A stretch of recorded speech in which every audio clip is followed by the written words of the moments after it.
สบายดีพี่น้องยนต์มันเป็น30 ขั้นพี่น้องลงหึงเติบแล้วหีบของเงินยนต์ซุ่มลุงมาทันมาเลยพี่น้องเด้อ3810พ้นเบิดลูกมาพี่น้องเนาะอันนี้แม่นเดินเฮือบินนั่น JFK นครนิวยอร์กเด้อพี่น้องเด้อเพิ่นมาซอกหาหีบเพิ่นลงยุ่นมาจังสั่นซะ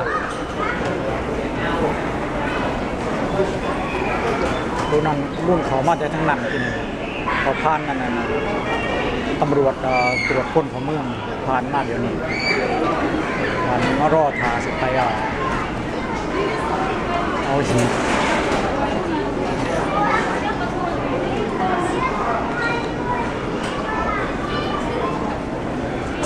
เนี่ย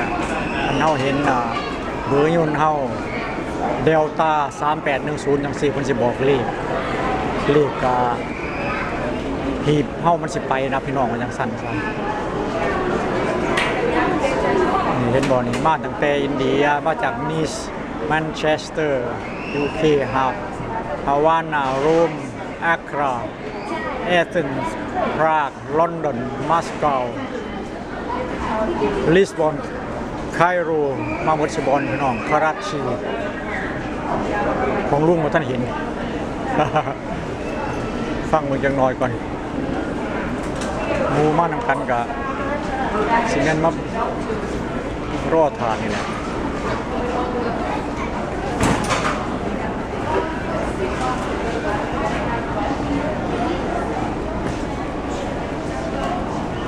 เบิดลูกนะพี่น้องนอกนี่เลยเป็นคนหนึ่งรอเข้า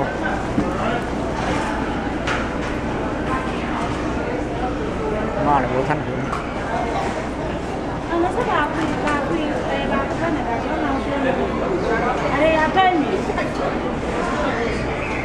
3810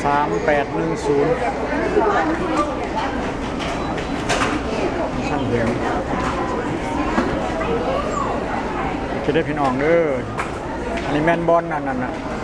เข้ามาน่ะรอดเท้าเอาหีบครับพี่น้องมาจังสั่น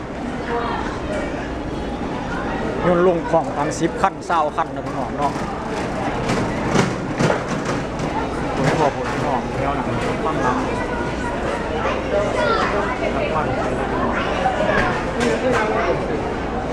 ยนลุงมากเกือบครึ่งชั่วโมงเลยกว่าครึ่งชั่วโมงอีกสั้นมาก